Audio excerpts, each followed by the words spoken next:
Irmãos, vamos estar meditando na palavra do Senhor e como é bom ser livre. E se alguém aqui não sabe o que é que nós estamos a falar, se liberte também. Creia no Senhor Jesus como seu único e suficiente Salvador. Entregue a sua vida nas suas mãos. Renda-se ao senhorio do Senhor sobre a sua vida e você vai ver a liberdade que isso te traz. Irmãos, meu Deus, 6h15, mas hoje é ceia, então já se preparem, depois vai ter um pastel, os irmãos estão fazendo pastel aí, então hoje nós temos uma tarde longa pela frente e vamos estar lendo a palavra do Senhor em Mateus capítulo 7, do verso 24 a 27, vou dar as boas-vindas ao irmão Luiz. O irmão Luiz não é visitante, mas é bom ter aqui o irmão Luiz, ele gosta muito de Portugal e eu não posso nem criticar, não é? Mas de vez em quando ele está aqui conosco. Para quem não sabe, o irmão Luiz é o pai da Ana Luísa, né? Não sei se ela chama-se Luísa por causa disso, mas é? Ai, beleza. Olha nós descobrindo os mistérios aqui. Irmãos, vamos ler a palavra do Senhor, Mateus capítulo 7, versos 24 a 27, diz assim: Todo aquele, pois, que ouve as minhas palavras e as pratica, será comparado ao homem prudente que edificou a sua casa sobre a rocha. E caiu a chuva, transbordaram os rios, sopraram os ventos, deram com ímpeto contra aquela casa que não caiu, porque foi edificada sobre a rocha. E todo aquele que ouve as minhas palavras e não as pratica, será comparado como um homem insensato que construiu e edificou a sua casa sobre a areia.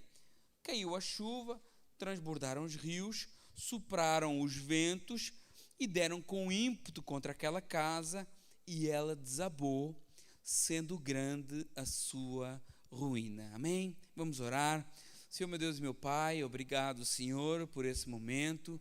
Te agradecemos, ó Pai, pela oportunidade de podermos estar aqui juntos, louvando o Teu santo nome, participando dessa comunhão maravilhosa do pão e do sumo de uva, e que a Tua presença continue, ó Pai, falando aos nossos corações. Sabemos que o Senhor já está presente, porque a Sua palavra assim nos garante. Também sentimos no nosso coração o doce calor da Tua presença, e precisamos agora que o Senhor nos capacita a aprender da Tua palavra e sermos moldados e transformados por essa palavra que é rocha para as nossas vidas. Obrigado por tudo, em nome de Jesus, amém. Irmãos, podem sentar. Evangelho segundo Mateus, também conhecido como o Evangelho do Reino. Por que é que ele é conhecido como o Evangelho do Reino?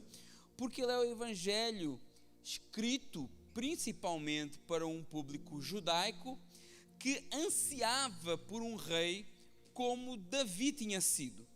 Alguém que restaurasse a honra de Israel, que estava nesta altura subjugada ao domínio dos romanos. E Mateus é o evangelho que faz mais menção das profecias do Antigo Testamento. É muito comum, quando você lê Mateus, encontrar essa expressão, para que se cumprisse a Escritura. Porque Mateus sempre teve esse propósito de conectar Jesus às promessas feitas a Israel pelos profetas e a lei. O evangelho que mostra, por exemplo, a genealogia, né, de Jesus até Abraão, evidenciando Davi. Né? O próprio evangelho começa com esta frase: Jesus Cristo, filho de Davi, filho de Abraão. Enquanto a genealogia de Lucas leva Jesus até Adão, identificando Jesus com a humanidade, Mateus demonstra Jesus identificando-o com o povo escolhido de Deus, com Abraão, e o seu principal rei, que é Davi. É um evangelho onde temos a melhor definição de que o que é ser um cidadão do reino. E assim como Moisés recebeu de Deus, lá do alto do Monte Sinai, a constituição, a lei para um povo que estava prestes a se tornar uma nação, Jesus agora, num evento paralelo, do alto de um monte, o próprio Deus encarnado explica como essa lei deveria ser vivida no coração daqueles que pertencem ao reino dos céus. Jesus não muda a lei, ele revela o seu verdadeiro padrão que era exigido por ela. Ele revela no Sermão da Montanha que não se trata apenas de atitudes externas, visíveis aos olhos humanos, mas de uma verdadeira transformação interna e espiritual. Moisés, ele escreve em tábuas de pedra. Jesus, pela ação do Espírito Santo, quer escrever no nosso coração. E na própria teologia judaica isso não era novidade, nem o Messias e nem uma nova aliança. O próprio Moisés deixou isso registrado em Deuteronômio 18:15. O Senhor teu Deus te suscitará um profeta no meio de ti, de teus irmãos, semelhante a mim, a ele ouvirás. Então Deus enviaria alguém como Moisés, alguém que iria apresentar a lei para que o povo ouvisse e que depois falaria as palavras de Deus. Um profeta que revelaria o verdadeiro sentido que sempre esteve nessa lei. Mas lá em Jeremias capítulo 31, verso 31 a 33, também essa nova aliança já estava prevista. Eis que vem dias, diz o Senhor, que firmarei uma nova aliança com a casa de Israel e com a casa de Judá, não conforme a aliança que eu fiz com os seus pais no dia em que eu os tomei pela mão para os tirar da terra do Egito, porquanto eles anularam a minha aliança, não obstante eu ter os despojado, diz o Senhor, porque essa aliança que eu firmarei com a casa de Israel depois daqueles dias, diz o Senhor, na mente lhes imprimirei as minhas leis e no coração lhes inscreverei, e eu serei o seu Deus e eles serão o meu povo. Irmãos, essa palavra que nós lemos, essa Bíblia que você tem no seu braço, tem que estar impressa na sua mente. Esse é o objetivo, o propósito de nós deixarmos o Espírito Santo dominar a nossa vida e ele fazer essa obra interna em nós. Deixa de ser uma obra até às vezes visível, ainda que ela sempre transborda cá para fora, mas o mais importante e onde começa é aqui dentro. Essa palavra de Deus deve dominar toda a sua maneira de pensar. Esta palavra deve dominar toda a sua maneira de agir e ela deve mover todos os desejos do seu coração. Existe uma intencionalidade aqui, mente e coração, porque se for só no coração, você vai viver só de emoção. Você gostou do louvor e foi bonito, e eu me emociono quando eu vejo talento. Eu sou assim, quando eu vejo alguma coisa talentosa, eu me emociono de vir às lágrimas. Então eu posso ver alguém cantar muito bem, às vezes uma música que não tem nada a ver com Deus, e me emocionei, e não quer dizer que aquilo seja a presença de Deus. Mas eu também posso vir aqui à igreja e ver alguém cantar muito bem e me emocionar também pela letra, pelo significado da letra. Só que se eu vivo só dessa emoção, eu vivo uma fé muito superficial. Uma fé que sempre alguém tem que dar a mão para mim. Olha, vamos para a igreja? Vamos, vem comigo. Olha, vamos orar? Ai, não estava a dizer, bora orar, meu irmão. Vem comigo. Uma fé emocional é uma fé fraca, rasa, e por isso que ela tem que sair da mente para o coração, porque se for só no coração ela vai ser muito emocional, e a emoção acaba quando o espetáculo acaba, a emoção acaba quando a apresentação acaba, a emoção acaba quando acaba o momento. Então quando acaba o culto, a emoção se perde da porta para fora, porque quando você passa daquela porta para fora, a emoção agora é o cheiro do salgado que você vai comer, muda tudo. Então ela não pode estar só no coração, ela tem que estar na mente e do coração, mas também não pode estar só na mente, porque for só uma fé racional, você vai ser um crente frio, sem amor, sem fogo do Espírito, uma fé somente intelectual. Os dois têm que andar de mão dada, mente e coração. Romanos capítulo 10, versos 9 e 10, se com a boca confessares como o Senhor, Jesus como Senhor, e em teu coração crês que Deus o ressuscitou dentre os mortos, serás salvo, porque com a boca se crê para a justiça e com a boca Com o coração se crê para a justiça e com a boca se confessa a respeito da salvação. Então a fé verdadeira, ela não é só uma compreensão intelectual e nem emocional. É uma obra de Deus que alcança mente e coração e que se manifesta numa confissão rendida e viva diariamente à verdade do Evangelho. E Moisés, há 1500 anos atrás daquilo que nós lemos de Jesus, né? Há 3500 anos atrás aproximadamente, não são números exatos de hoje, mas há 1500 anos antes de Jesus, ele foi mediador de uma aliança importante, santa, justa, mas que estava quase a ser substituída por uma nova. Ele recebe essa aliança importante e ele recebe uma lei no monte e fala da parte de Deus. Agora, com Jesus, a revelação é mais profunda. Ele é também mediador de uma nova aliança. Ele também ensina no monte, mas ele já não fala somente da parte de Deus. Jesus fala com autoridade divina. Enquanto Moisés dizia, assim diz o Senhor, Jesus diz assim, eu porém vos digo. Moisés falava da parte de Deus. Jesus falava com uma revelação plena do próprio Deus, porque nele habitava corporalmente toda a plenitude da divindade. Irmãos, nós temos um grande Deus. Eu não sei se você tem consciência disso, mas você tem um grande Deus. Mas o Deus grande, maravilhoso que você tem, Ele não está num lugar inalcançável. Ele não se colocou num lugar em que ninguém podia estar. Não, Ele se fez carne, habitou entre nós, Ele veio ter conosco. E Ele hoje está num lugar que nós não estamos fisicamente, mas espiritualmente nós estamos lá com Ele. E Ele é nosso precursor, Ele entrou primeiro e nós entraremos depois atrás dEle. Aleluia. E quando Jesus termina o seu sermão do monte, existe algo que fica bem claro no texto que nós lemos, Mateus capítulo 7. Vocês ainda lembram o que é que fala o texto que nós lemos, Mateus capítulo 7? Aquele que ouve as minhas palavras e pratica será comparado ao homem prudente que edificou a sua casa sobre a rocha, que vem ventos, que vem tempestades, que vem problemas, a casa está firme. Mas depois tem o homem imprudente, o homem tolo, o homem nécio, que não quer saber, que ouve, que vem no culto, que ouve as palavras, que sabe o que é o certo, conhece o Evangelho, sabe que tem que se arrepender, sabe que tem que mudar de vida, sabe o caminho para estar de acordo com os padrões que Deus definiu, mas despreza isso. Sobre ele também vem uma tempestade, também vem um rio que transborda, também vem ventos. E o que é que acontece? A casa desaba.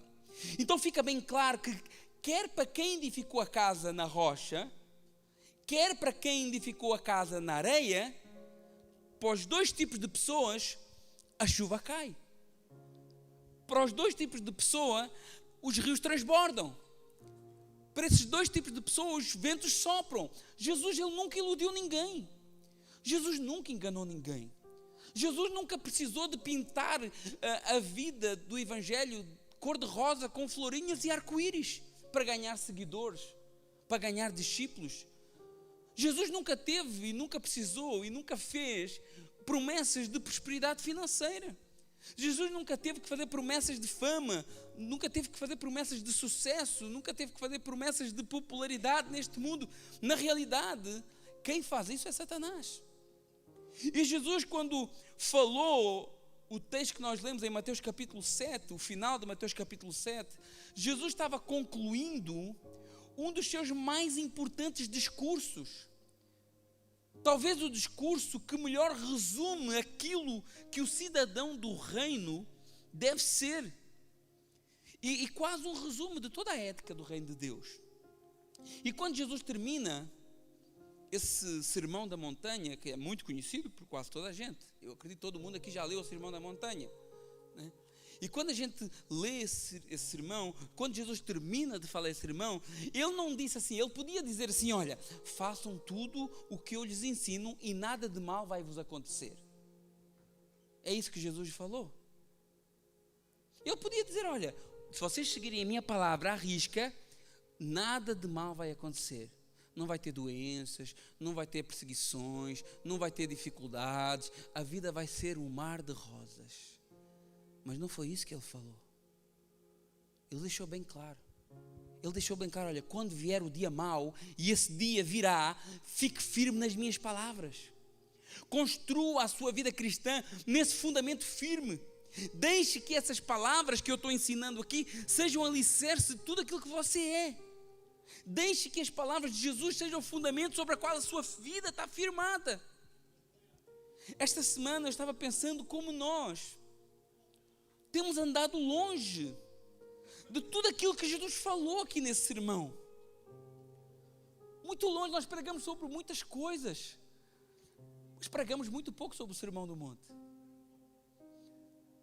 E como nós estamos a falhar? Porque se o Sermão do Monte é dos discursos mais importantes de Jesus, que demonstram qual é a ética do reino, como que o cidadão do reino deve andar. Tem cidadão do reino aqui? Então você tem que saber como é que se anda nesse reino. Aleluia. Hoje concentramos a nossa vida cristã e o mundo moderno, a cristandade moderna, concentra a sua vida cristã a avaliar coisas, a avaliar pessoas, a avaliar pastores, a avaliar igrejas, a avaliar denominações, a avaliar ministros de louvor. Hoje nós concentramos a nossa vida cristã a criticar, a olhar os defeitos dos outros, a ver as falhas dos outros, no lugar de nos avaliarmos a nós mesmos. Hoje os cristãos estão de costas voltadas uns para os outros. As igrejas estão de costas voltadas umas para as outras. E por consequência os próprios irmãos.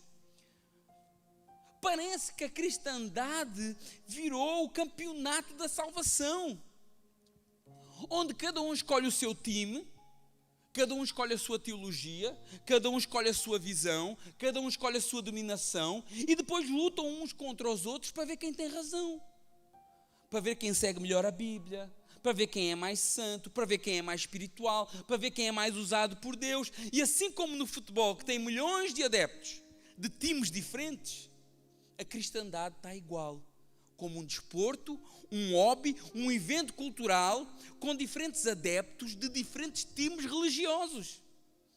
E as verdades que nos mantêm firmes diante das dificuldades da vida são colocadas em segundo plano.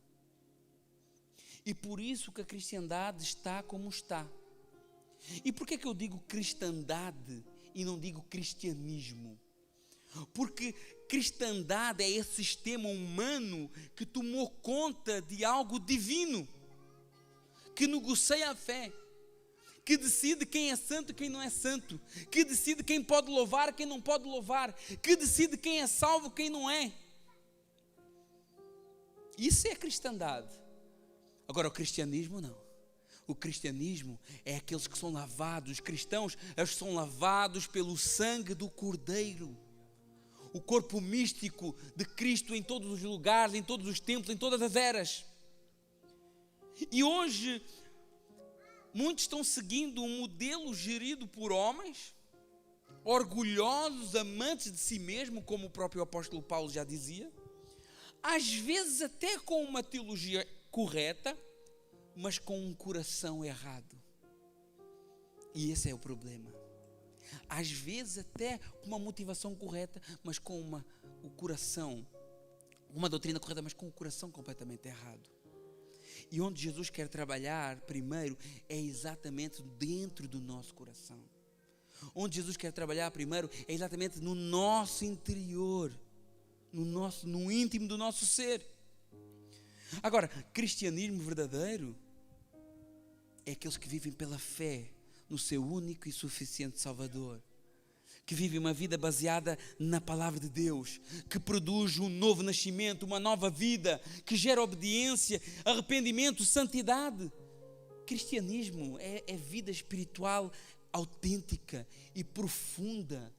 Cristianismo é vida transformada por Deus e que passa a ser dirigida pela sua palavra. E nós, a cristandade, está perdendo tempo com coisas inúteis que nada acrescentam à salvação. Antigamente nas igrejas se discutia, né? Se podia jogar bola, se as mulheres podiam usar calças ou não, se os homens podiam usar barba.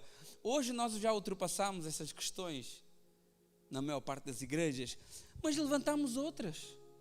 Agora o problema é a cor da parede. A gente só substituiu. É a cor da parede, é o ritmo musical, as luzes, se tem dança, se tem teatro, se a pregação é expositiva, se é temática. Hoje as pessoas discutem sobre essas coisas, e claro que eu também tenho as minhas opiniões, os irmãos sabem, mas nós como igreja devemos estar unidos naquilo que é inegociável e deixar essas questões secundárias para trás, porque não levam a lado nenhum, a não ser contendas, divisões no corpo de Cristo. Agora, claro, há coisas que nós não negociamos. Nós não negociamos quem é Deus. Deus é Pai, Deus é Filho, Deus é Espírito Santo. Cristo é toda a plenitude de Deus aqui na terra. Plenamente homem, plenamente Deus, coeterno com o Pai. O Espírito Santo é uma pessoa que tem ciúmes, que se entristece. E quem é o homem? O bambambam? Não. Completamente depravado.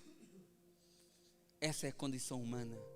Completamente depravado nos seus pecados, nos seus delitos. E se não for por uma ação divina, você continua morto nos vossos delitos e eu morto nos meus delitos e pecados. Se não for uma ação divina. Agora, como é que Deus salva? Isso também é negociável. Deus salva se eu der o meu dízimo? O que é que vocês acham? Então o dízimo não é importante? É importante.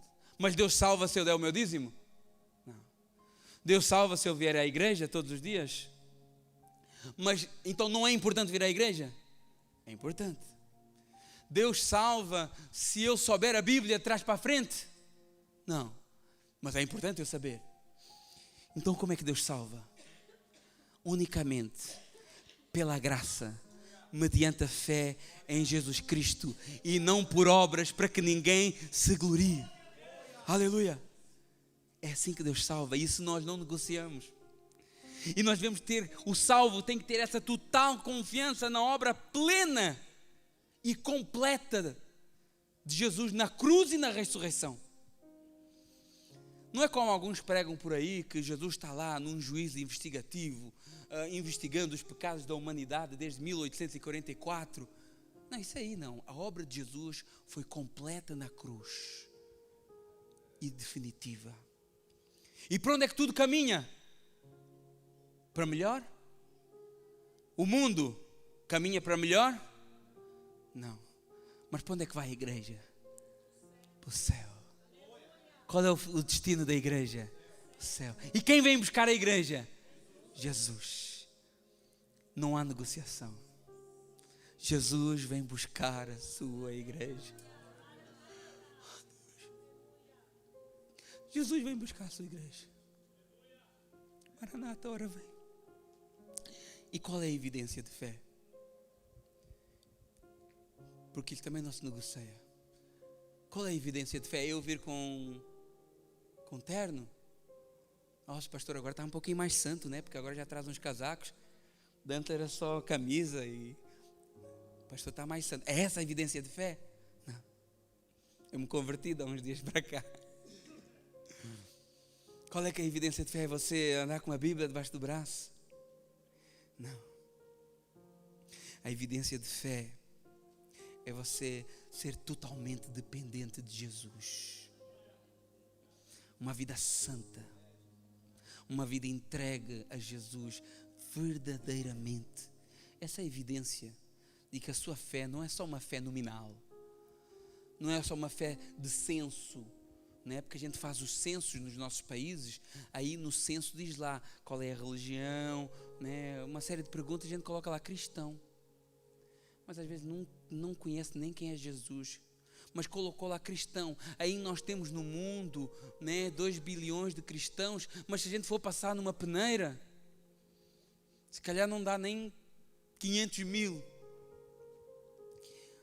Uma vida de entrega verdadeira. Então esses pilares que eu falei agora aqui, esses não podem ser negociados, e nós não podemos dividir a igreja naquilo que não é evangelho.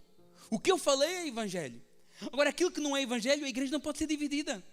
Nós não podemos dividir a igreja baseado em viés doutrinários, teológicos secundários.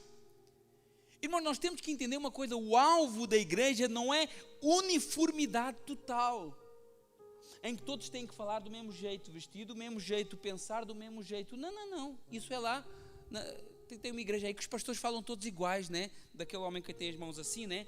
Aí todos os pastores falam igual, você vai para uma igreja, parece que é o mesmo. Mas o alvo da igreja não é ter todos iguais, a falar do mesmo jeito, a pregar do mesmo estilo de pregação. O foco da mensagem tem que ser o mesmo, que é Jesus. Mas o alvo da igreja não é isso. O alvo da igreja é nós estarmos unidos naquilo que é central, que é Cristo Jesus e as suas palavras. Agora, coisas secundárias da fé, estamos a brigar por isso, como igreja do Senhor. E quando esse essencial, que é as palavras de Jesus, a doutrina do Evangelho, estiver firme, o restante vai encontrar o seu lugar, sem contendas, sem orgulho, com edificação do corpo. E o Sermão da Montanha demonstra aqui como um cidadão do reino deve viver, como que um cidadão do reino deve se apresentar. O Sermão da Montanha demonstra valores de alguém que recebeu Jesus no seu coração.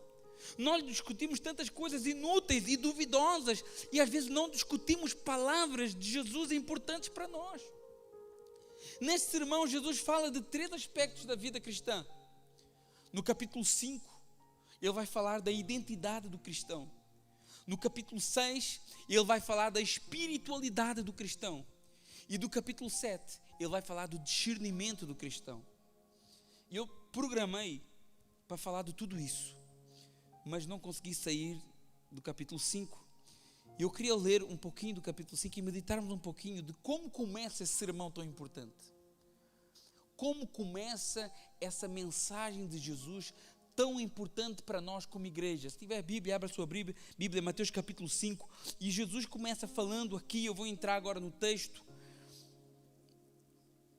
Capítulo 5, verso 1 diz: Jesus, vendo a multidão, subiu ao monte, sentou-se e aproximaram-se dele os discípulos. Olha que maravilha!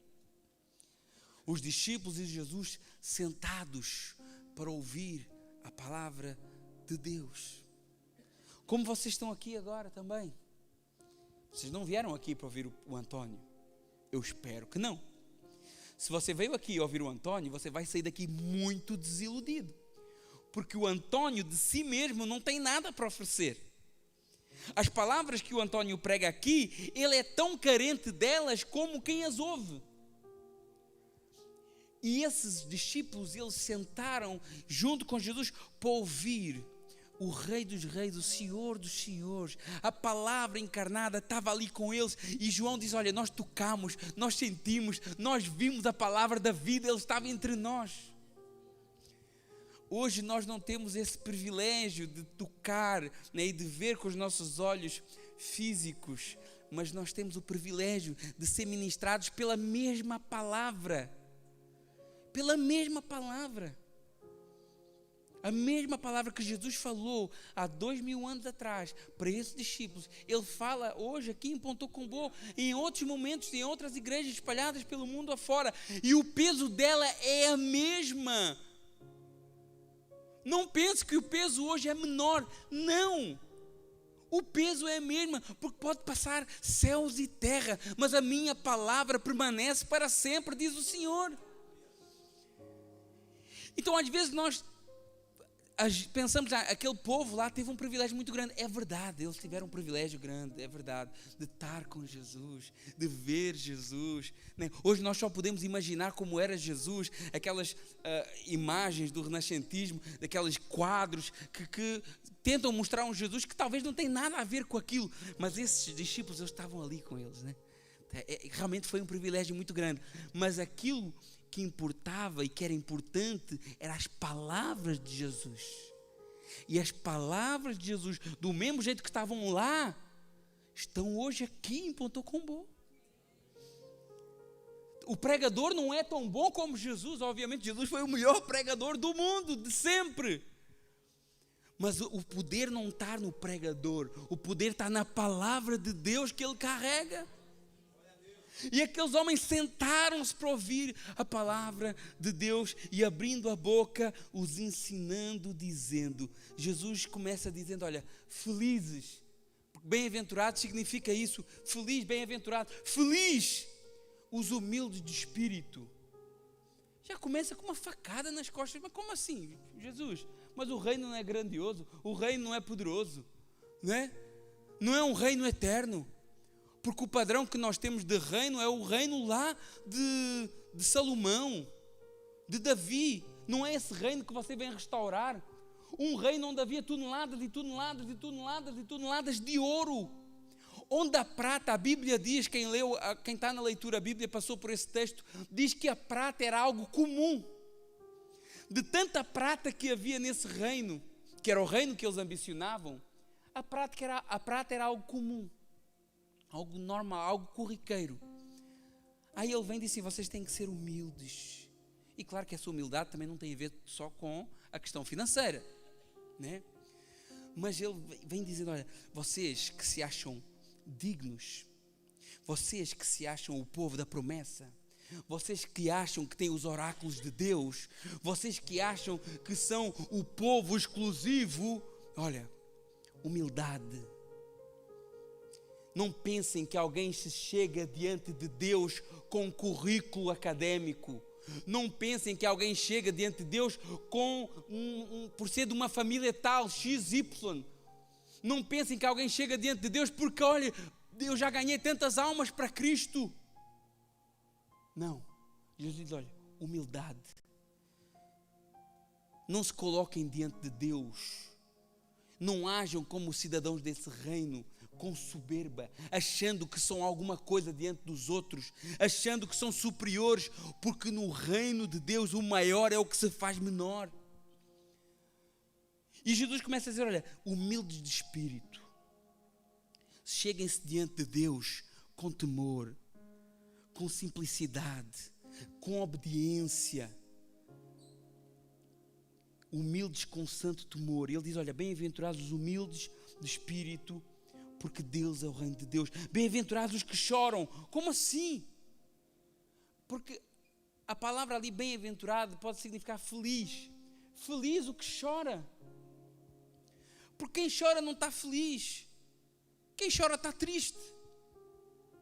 E aqui não está a falar de um choro de felicidade, porque também tem quem chora de felicidade. A gente chora às vezes de felicidade, mas não. Aqui é um choro de indignação. É aquela pessoa que olha para as suas falhas, olha para as suas fraquezas, olha para os seus pecados e chora diante de Deus. Olha para a sua vida, para as suas fraquezas e choram cada vez que fazem algo que sabem que desagrada a Deus. Mas que também choram por ver o estado que chegou a este mundo.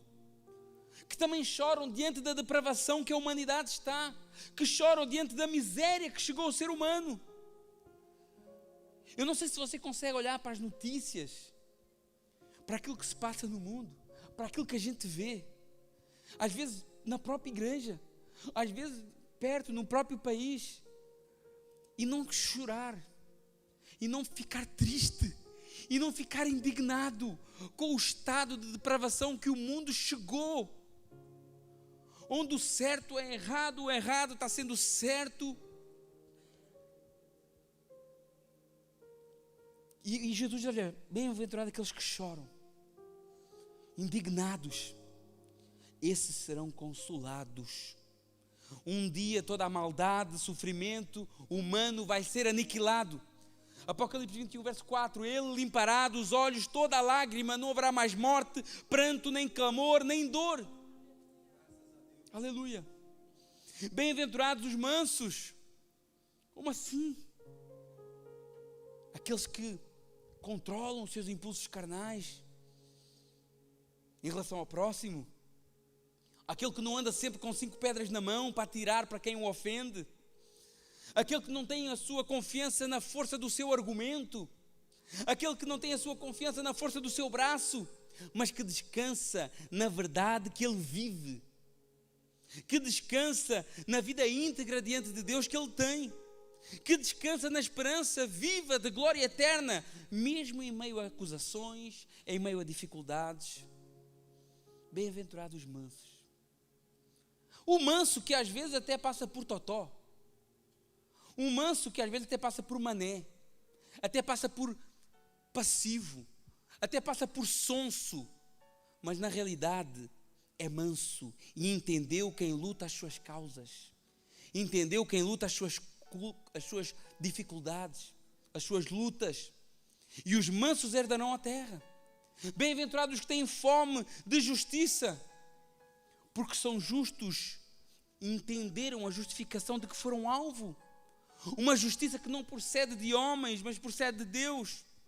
E justos porque andam em caminhos justos, que vivem a verdade no seu dia a dia. Podem até falhar, mas a justiça de Deus os alcançou e seguem firmes na verdade do Evangelho, tendo uma vida transformada a cada dia, tendo uma vida justificada pela fé e perseverança em Cristo Jesus. E mesmo que possam errar, nunca perdem a fome e a sede de seguir no caminho do Senhor e aprender mais. Bem-aventurados, porque eles serão fartos.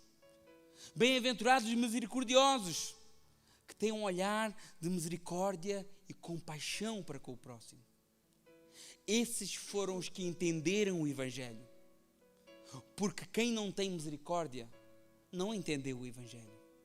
Quem não perdoa não foi alcançado pela graça. Quem guarda mágoa, rancor, ódio no coração está caminhando para a perdição. Pode pregar bonito, pode conhecer Bíblia, pode ser uma bênção ao olhar humano, mas Deus não vê como o homem vê. Deus é aquele que tem olhos como chama de fogo.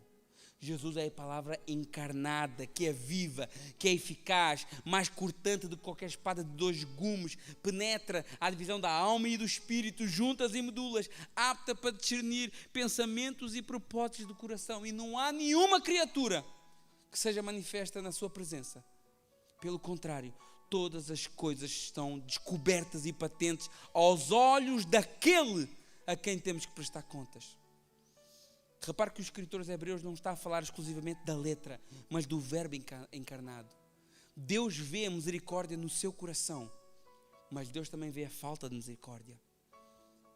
E por isso muitos naqueles dias vão dizer: Senhor, mas em teu nome eu profetizei, em teu nome eu expulsei demónios, em teu nome eu fiz muitos milagres.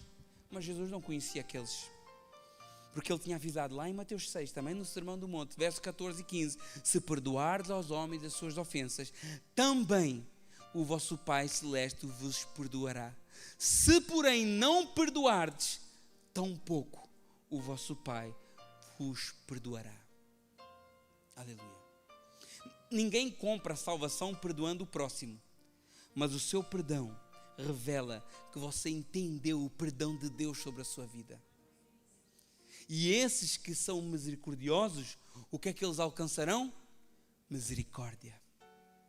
Bem-aventurados os limpos de coração, verso 8, aqueles que buscam uma vida de santidade, aqueles que vivem uma vida de pureza, buscam, trabalham e esmurram o seu próprio corpo, que se afastam da aparência do mal, que não vive dominado pelo pecado, o pecado não é mais o seu senhor, que não vive dominado por maus pensamentos.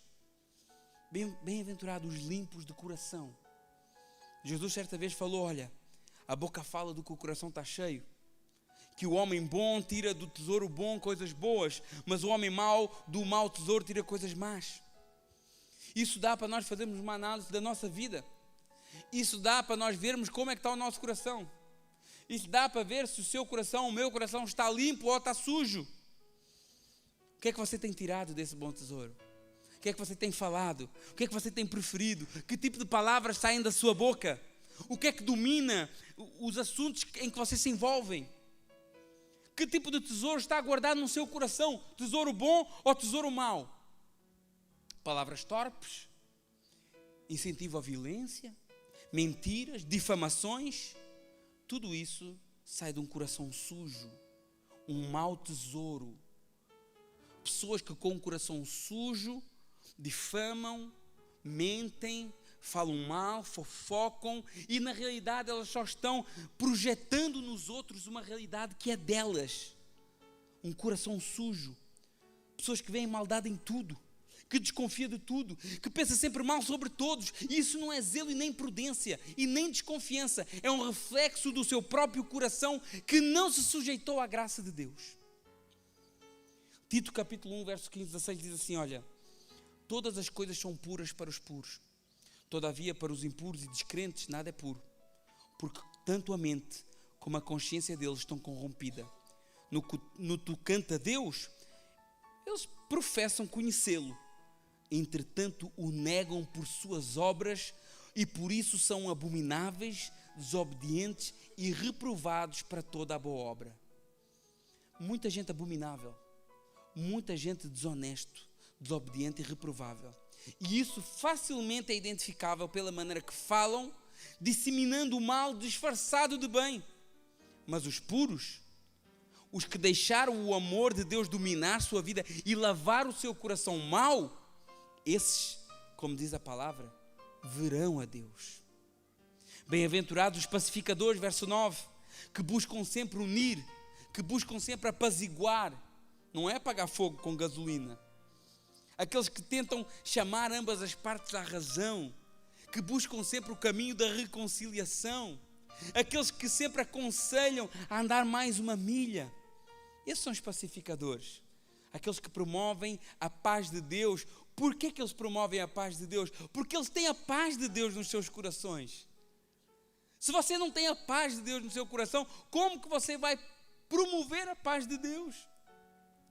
Ser pacificador não é só fugir dos problemas, concordar com tudo, viver em silêncio e com medo. Não, isso é passividade, isso não é paz. Ser pacificador é ter paz de Deus no coração e querer transmitir essa paz para todos aqueles que te rodeiam. Quando você vê o irmão que está mal um com o outro, você não descansa enquanto eles não estiverem bem. Quando você vê uma rixa familiar, você não descansa enquanto aquele problema não estiver resolvido. Por quê? Porque você é um pacificador, você tem a paz de Deus no seu coração. Eu sei que nós não fazemos milagres, mas fazemos a nossa parte dentro do que é possível. Esse é o pacificador. Porque se você não tem paz com Deus, você nunca vai ter nenhum tipo de paz. Paz com Deus, segundo Romanos capítulo 5, verso 1, diz que nos dá acesso à graça, que nos mantém firmes na esperança, porque o amor de Deus está derramado no nosso coração pelo Espírito Santo. Então, sem paz de Deus não há nada disso. Não há acesso, não há graça, não há firmeza, não há amor de Deus derramado, não há Espírito Santo. Porque tudo isso provém da paz de Deus. E como que alguém que não tem paz com Deus pode ser um agente de paz? Agora, quem tem essa paz de Deus não tem como não transmitir essa paz. Quem tem essa paz de Deus não tem como colocar um irmão contra o outro. Quem tem paz de Deus não tem como, quando o irmão vem falar mal do outro, alimentar essa conversa, essa fofoca, essa intriga, essa contenda. Quem tem paz de Deus não tem como fazer isso. Quem tem paz de Deus vai fazer tudo para que essa pessoa tenha paz também com o outro, com o próximo. E assim como o Filho de Deus, Jesus, é o verdadeiro sumo pontífice, né? O criador da ponte que nós nunca conseguimos fazer, nós, como filhos de Deus, também devemos fazer essas pontes entre os irmãos às vezes. Você viu lá que o fulano tal não fala com o outro? Mas você sabe disso e não faz nada. Você viu lá que o casal lá está prestes para se separar? Pô, você sabe disso e não faz nada. Como que você consegue dormir? Nós somos chamados a ser pacificadores. Pacificadores. E verso 10, a última bem-aventurança que se desdobra depois para o verso 11 e 12. E bem-aventurados, felizes os perseverantes na perseguição. Aquele que mesmo remando contra a maré no mundo, continua firme, sem negociar os princípios da palavra de Deus. Aqueles que diante das afrontas da sociedade, dos colegas de trabalho, dos colegas de escola, ou até mesmo no meio religioso, não param de obedecer ao chamado de Deus para as suas vidas. Mesmo diante de injustiças, sabem que quem o justifica é Deus que o chamou. Mesmo diante de dificuldades, sabem que quem o sustenta é o Deus que o chamou. E sabem que aqui podem não ter nada. Todas as portas podem se fechar. Aqui nesta terra você pode não ter sucesso. Aquilo que você planejou quando era jovem, talvez você nunca vai conseguir cumprir. E isso pode acontecer. Os jovens aqui têm muitos sonhos, muitos projetos, e Deus abençoe que vocês consigam alcançar esses projetos para a vossa vida. E os outros não tão jovens que aqui estão. Mas pode acontecer que isso não se realize. Pode acontecer que o seu projeto de sonho nunca vai sair de um papel. Pode acontecer disso. Mas você, assim como esses perseverantes na perseguição, nas dificuldades, eles herdarão um reino inabalável e eterno. Então você pode não conseguir, talvez, a sua casa dos sonhos, o seu carro dos sonhos, a sua posição na sociedade dos sonhos, na igreja dos sonhos. Mas se você for perseverante em meias dificuldades, em meias lutas, em meias perseguições, quando elas aparecerem, você herdará um reino inabalável. Aleluia. E ele continua desdobrando: bem-aventurados quando por minha causa vos injuriarem, quando vos perseguirem e mentindo disserem todo o mal contra vós. Olha que difícil de viver isso. Porque alguém aqui gosta de ser difamado? Alguém aqui gosta que as pessoas chegam perto e dizem: oh pastor, o fulano tal falou muito mal de si. Eu prefiro que nem me digam. Na realidade, se isso acontecer alguma vez, nem precisa, só ora. Não precisa de me falar. Mas se me falarem isso, a gente fica triste, né? É ruim. Quando você sabe que tem um irmão que é contra você, às vezes você não sabe nem porquê. Talvez você é mais bonito que ele não se incomoda com a sua beleza, não sei. Se calhar você tem uma posição melhor, tem mais dinheiro, ou aparentemente tem uma vida de Instagram melhor. Aí você virou um alvo para ele. É ruim, né? É ruim quando alguém nos difama, quando alguém põe em causa a nossa integridade, quando alguém põe em causa a nossa seriedade. Mas olha o que é que Jesus fala: olha, quando fizerem isso por causa de mim, não é porque você é um vagabundo mesmo, hein? Se você é um vagabundo mesmo, fica preparado para falar mal de você. Se é um relaxado, então esteja preparado que as pessoas vão falar mal de você. Se você rouba, se você mente, se você fofoca, esteja preparado que vão falar mal de você. Não estou dizendo que está certo, mas vão fazer.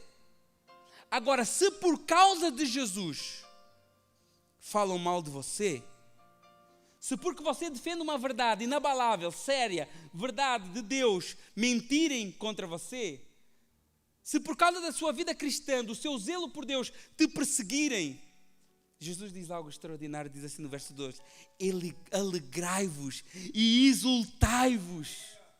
Não é tipo assim, tipo fica contente, não é só um fica contente. Dá pulos de alegria. Dá pulos de alegria.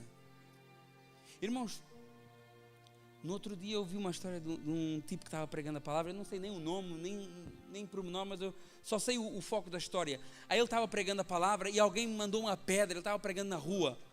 Isso deve acontecer direto, muita gente. E alguém mandou uma pedra enquanto ele estava pregando e a pedra bateu na cabeça dele e ele começou a deitar sangue. Não foi nada grave. Mas quando ele colocou a mão na cabeça e viu sangue, ele se alegrou. Eu falei assim: graças a Deus, como que eu nem era digno de derramar sangue por Jesus, mas Deus me deu esse privilégio. Filipenses capítulo 1, no final, diz assim: olha, a vós foi dado a graça, não só de crer em Jesus, mas de sofrer por Ele. E olha o que é que Jesus fala aqui: olha, se fizerem tudo isso contra vocês, fiquem felizes, fiquem exultantes, deem impulso de alegria. Por quê? Porque grande é a recompensa vossa no céu. Porque assim fizeram com os profetas que vieram entre vós. Então olha, está colocando nós no mesmo patamar dos profetas. Você já entendeu isso? Por isso que quando aparece uma afronta, uma perseguição, uma injúria, uma mentira, uma difamação, num primeiro momento nós somos muito carnais. Então num primeiro momento às vezes a gente se entristece. Mas depois quando nos lembramos da palavra de Jesus, a gente fica feliz demais. Fica alegre. porque esse é o sentido do ser cristão, sofrer pela causa de Jesus. E essa última bem-aventurança, ela revela o resultado de cumprir as primeiras 7, porque humildade, quebrantamento, justiça, pureza, misericórdia, mansidão, tudo isso vai gerar oposição na nossa vida. Tudo isso, se a pessoa cumpre as 7 primeiras bem-aventuranças, o cara não é normal. Isso vai gerar desconforto. E viver como Cristo designou, inevitavelmente vai atrair resistência. Irmãos, e se ninguém se incomoda com a sua fé, talvez você não esteja vivendo essa fé de uma forma plena. Perseguição não é sinal de derrota. Perseguição é evidência de fidelidade. Certo pai da igreja, ele dizia que o sangue dos mártires era a semente do evangelho. Porque quanto mais matavam cristãos nos primeiros séculos, quanto mais queimavam, quanto mais eram comidos por leões, quanto mais eram esfolados vivos, quanto mais eram cortados no meio, mais o evangelho avançava. Irmãos, se você é perseguido, pode ter certeza que Deus tem crescimento para a sua vida. Se alguém te persegue, é porque Deus tem coisas grandes para a tua vida. Porque a perseguição evidencia o que é perseguido e não quem está perseguindo. Repare que o início desse sermão já muda tudo o que temos aprendido. Nós estamos só no princípio do Sermão da Montanha. Numa altura em que gostamos de cobrar a Deus, de barganhar com Deus por causa da nossa fidelidade, Jesus diz para a gente chegar com humildade, chorando. Numa altura que apontamos e criticamos a miséria alheia, que apontamos o dedo às pessoas, Jesus já diz, olha, chora com as tuas falhas, chora com os teus pecados, olha para ti. Numa altura em que aprendemos a não levar desaforo, todos querem ser maiores, todos querem ficar com a última palavra, ninguém quer engolir um sapinho, nem que seja pequenino. Ninguém quer dar o braço a torcer. Jesus vem e manda ser mansos e humildes de coração. Então Jesus muda toda essa maneira de pensar e agir. E por que isso? Por que Jesus está num discurso tão diferente? Porque o cidadão do reino não é uma pessoa normal. Irmãos, nós não somos normais. O cidadão do reino tem algo diferente nele. O salvo em Cristo Jesus é diferenciado. Não para se gabar, não para se gloriar, mas o salvo em Cristo Jesus, ele tem que ser diferenciado. Por isso que Jesus continua o texto e diz assim, olha, vocês são sal da terra. Vocês são luz do mundo. O cidadão do reino foi chamado para fazer a diferença. Não foi chamado para passar despercebido. Claro que tudo aponta para Jesus, não para nós mesmos. Mas esse Jesus tem que brilhar através da nossa vida. Sal e luz fazem toda a diferença. E quando nós vemos as bem-aventuranças, e logo após sermos chamados de sal e luz, não parece certo, parece contraditório. Por que parece contraditório? Porque no mundo quem sobressai normalmente não são os humildes. Porque no mundo quem fica em destaque normalmente não é quem chora. No mundo quem aparece não costuma ser os pacificadores, mas aqueles que resolvem com a força do seu próprio braço. Não são esses que são os heróis dos filmes. Normalmente quem age com misericórdia não tem muita fama. O mundo aplaude quem consegue a sua vingança. O mundo aplaude quem tem sucesso financeiro. O mundo aplaude os que perseguem e não os que são perseguidos. Porque os que perseguem são financiados por um sistema. E por isso que essa ética do reino é tão diferente a tudo que nós aprendemos. a tudo que nós somos ensinados, a tudo que nós vemos na televisão, a tudo que nós vemos nos filmes, a tudo que nós vemos como valores dessa sociedade corrompida. E por isso Jesus diz ao Pai: eles não são do mundo. Irmãos, a identidade do reino é contrária à do mundo. Essa sequência de Jesus não é acidental. As bem-aventuranças falam de intimidade, de identidade interior, de íntima, expressa na mente, gravada no coração, que depois se manifesta para fora como sal, como luz, que gera um impacto na nossa comunidade, gera impacto onde nós estamos. Quem é transformado por dentro, inevitavelmente fará a diferença por fora. E essa diferença não vai ser para te tornar popular, mas sim para que tu sejas uma ferramenta como luz, para ofuscar, para encandear um mundo que é contrário ao reino de Deus. E por isso Jesus diz: vocês não são do mundo. Ele está afirmando verdadeiramente isso. Nós temos valores diferentes, nós temos identidade diferente, nós temos uma forma de viver diferente. O mundo diz: apareça e se imponha, e o reino diz: humilhe-se e arrepende-se e ame. O mundo exalta os fortes e o reino usa os pequeninos, os fracos, as coisas loucas, as coisas humildes. Para quê? Para confundir as sábias. No reino de Deus é onde o juiz se senta para ouvir uma pessoa como eu, que não terminou a escolaridade obrigatória.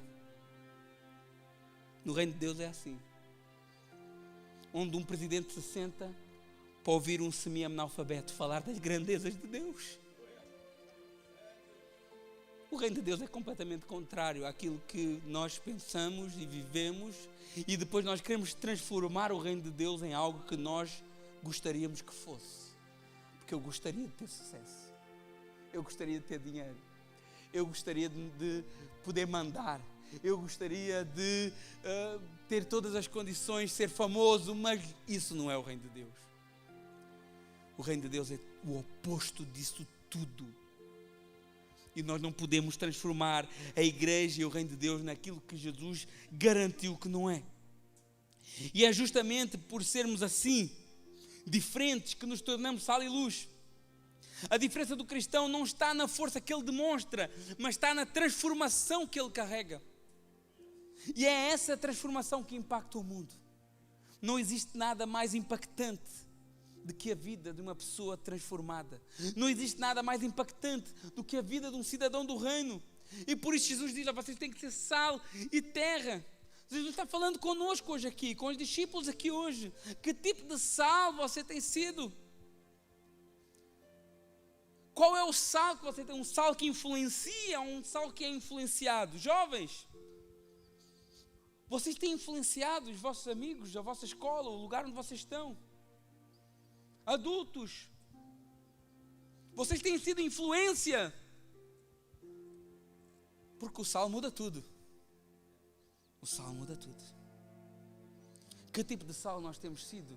Temos sido um sal que não influencia nada, que é insípido. Você tem sido influenciado? No lugar de você ser influência, você está sendo influenciado? Diante de tudo o que Jesus falou, e me perdoem se eu não consegui expressar tudo, o tempo é corrido, mas diante desses básico, das bem-aventuranças, o básico, como é que você tem sido? Nós preocupamos muito com muita teologia, né? O calvinismo, o arminianismo, o molinismo, os pré, os pós, a milenita. É muito bom saber essas coisas, mas diante dessas verdades básicas aqui, como é que está a sua vida? O básico. Ontem eu estava estudando sobre a história da igreja e eu vi algo que me chamou muita atenção. Ali durante os primeiros 3 séculos da igreja, a igreja foi muito perseguida.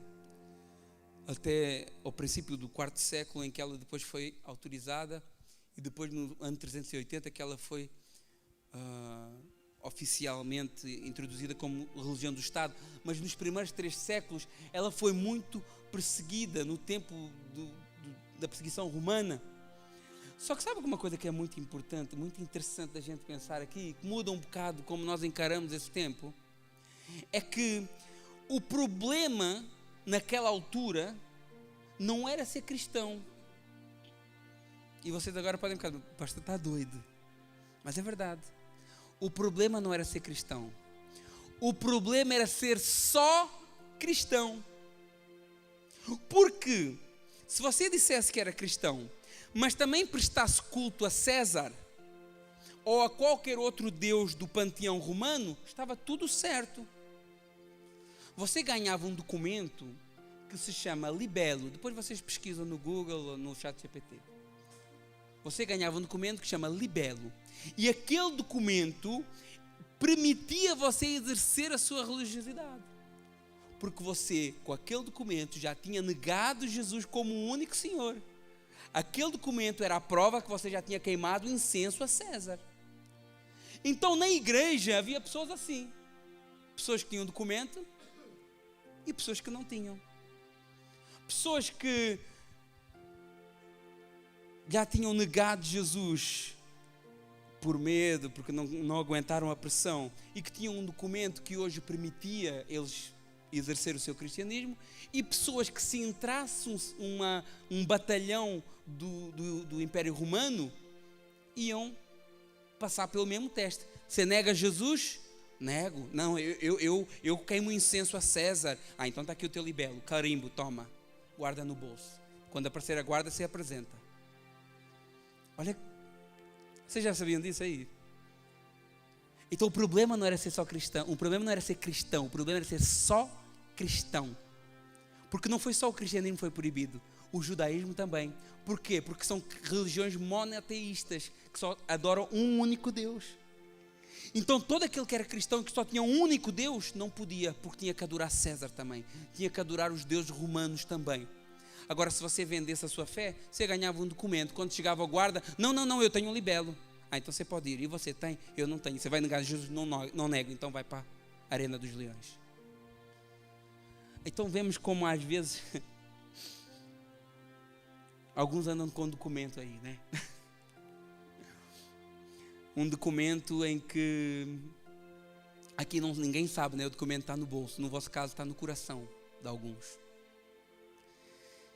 E se aparecesse aqui uma brigada de radicais islâmicos com metralhadoras na mão e falasse um por um, você nega Jesus? E alguns com medo iam dizer, não, eu tenho o meu libelo. Aqui, eu nego. Eu adoro Alá também. Aleluia.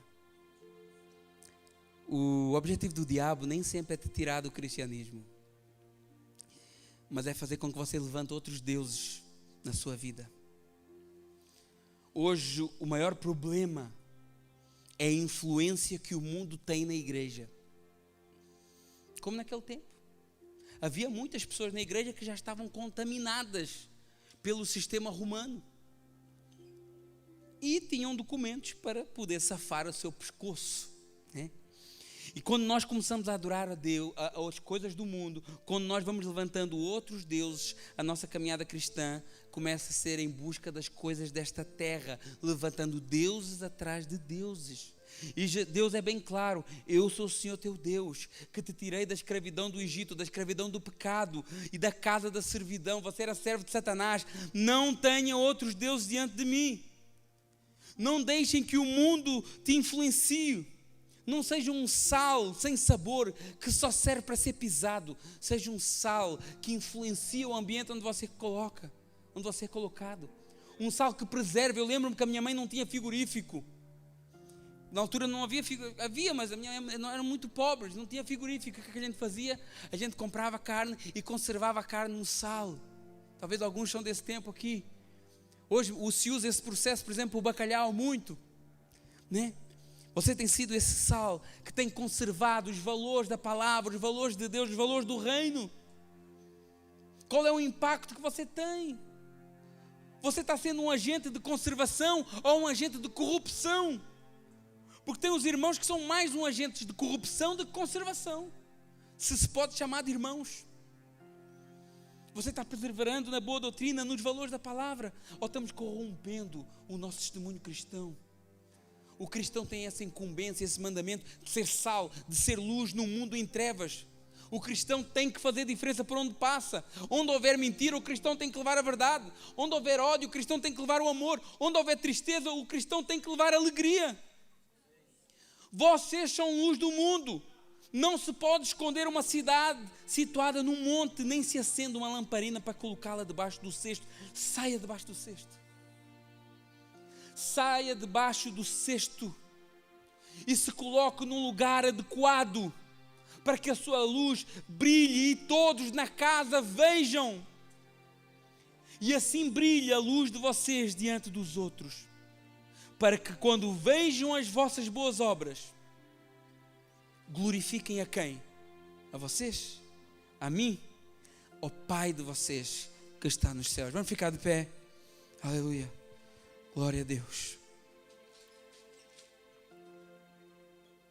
Santo é o teu nome. Aleluia. Glória a Deus. Que a gente possa ser esse sal, essa luz. Que a gente possa buscar essa força no Senhor, essa capacitação do Senhor. Peço perdão pela palavra longa, mas tinha que ser entregue. Vamos passar para o momento da ceia agora.